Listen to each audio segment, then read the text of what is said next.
Hello, welcome back everyone. So today we are going to learn about knowledge and wisdom written by Bertrand Russell.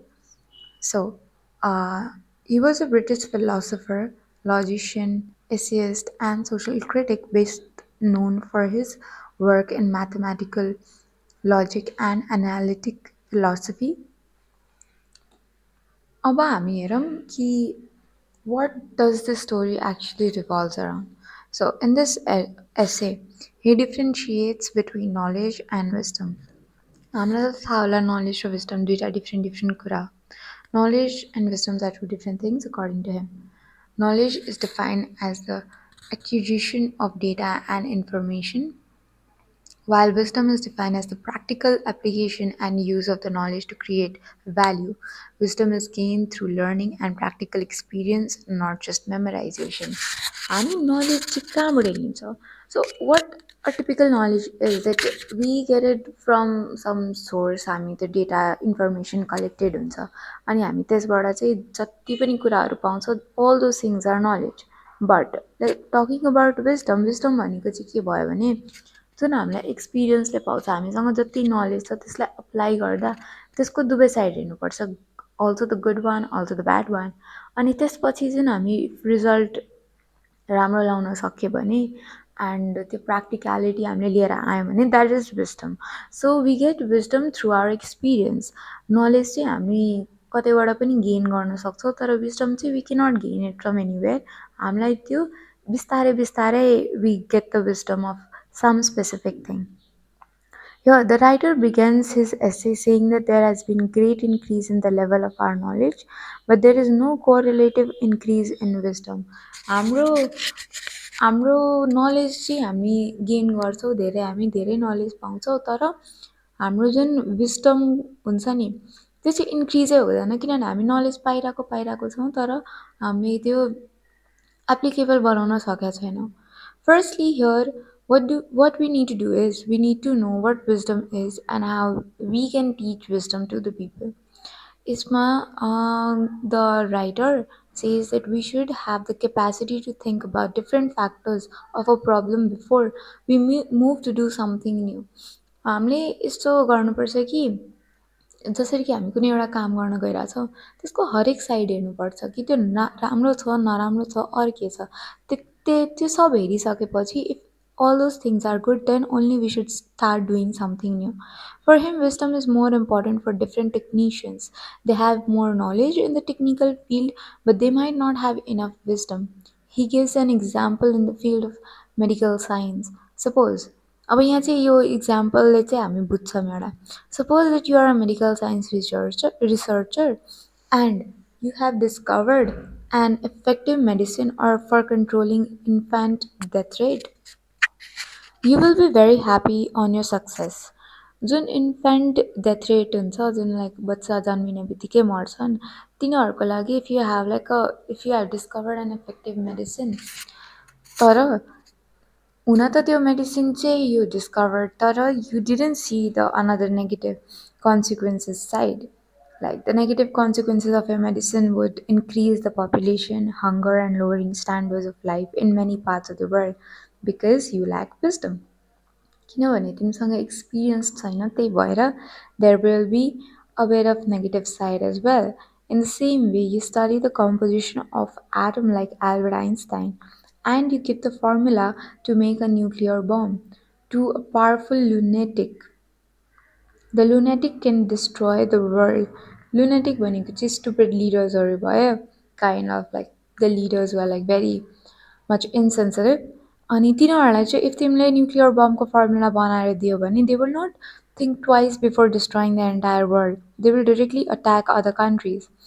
The writer here also gives an example of Hegel, the historian.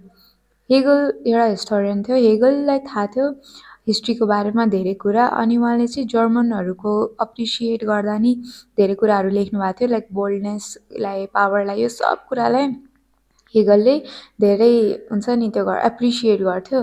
तर यो कुराको result चाहिँ के भयो, उहाँसँग knowledge त थियो जर्मनहरूको बारेमा, तर यो कुरा चाहिँ it became encouraging force for the Germans to fight in the Second World War, which caused the great destruction. यसले चाहिँ तिनीहरूलाई एउटा हुन्छ नि कन्फिडेन्ट दियो कि या दे आर राइट भनेर अनि second world war cause the huge destruction we all know only knowing how to do something is not always good किनभने we also need to think about if it is good then त्यसको नराम्रो side पनि होला therefore only knowledge is not enough we need to have a good wisdom. So now here the writer also says that wisdom is equally necessary in private life. It is needed for eliminating personal ego. He gives the example of two men, Mr. A and Mr. B. अब हामी यो इक्जाम्पलले पढौँ like mister A and mister B थियो दुईजना who hate each other अब you listen to both of them and you listen the same complain from both the sides दुवैलाई सुन अनि दुवैले एउटै कम्प्लेन दिन्छ in that case you might succeed to convince them in a better way if you believe that it is common human weakness that their enmity is harmful of both of them. If you understand this way, you are getting more generous and you have some wisdom. अब तिमीहरूले like त्यो दुवै कुराहरू बुझ्न थाल्यो भने you are becoming more generous and you are getting more experience generally जुन बच्चाहरू हुन्छ the young people they don't have this kind of understanding नि त एन्ड तिनीहरू चाहिँ कम्प्लिटली वाइज हुँदैन they are very curious to know more and get more knowledge but त्यो एउटा विजडमको जुन सेन्स अफ डेभलपमेन्ट हुन्छ त्यो चाहिँ हुन्न कि यति छिटो their wisdom increases with their age and interest which he calls the growing wisdom यो कुरा चाहिँ एजले गर्दा एज सँगसँगै इन्क्रिज हुँदै जान्छ because as you start aging and as you start growing up there are more things that are coming to you and then you experience a lot of things. According to Russell, wisdom can be taught to the people. It is easier to teach knowledge, but wisdom is also acquired by teaching. It can be taught by events, illustrations, for example. Some people say that it is bad, that it is right to hate others who do harm, but he says it is not a good way to control them. हामीले चाहिँ control bad हामी control गर्न सक्छ like bad understanding through तर अब not hate नै गर्नुपर्छ जस्तो त छैन नि त उहाँले एकदमै ठुलो ठुलो लिडर्सहरूको हिस्ट्रीबाट इक्जाम्पल दिनुहुन्छ who had displayed wisdom for example Queen Elizabeth one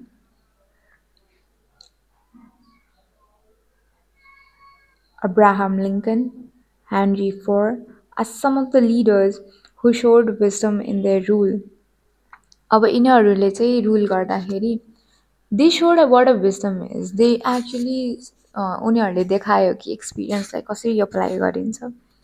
Finally, the essayist says that getting various knowledge has nothing to do with wisdom because they are different matters. Knowing something or using our knowledge in right way are different matters. It is important to have wisdom to be the best citizen of the world. Only wisdom can control the world. Since knowledge is increasing in every field, there is necessarily of more and more wisdom now. What do we get like the end summary चाहिँ हामीले के पाउँछ त यस्तो कुराले पढेर Wisdom is more important than knowledge. You might have knowledge, but if you don't know how to apply it and how to be practical in your real life, then it's for no use.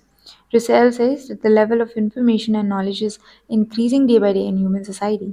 There is no correlative increase in wisdom in comparison to the knowledge. So, obviously, हामीलाई थाहा पाउँछ the necessity of wisdom is also increasing day by day. जति हामीलाई knowledge चाहिन्छ त्यतिकै हामीलाई wisdom पनि चाहिन्छ. And that's it about the chapter. Thank you.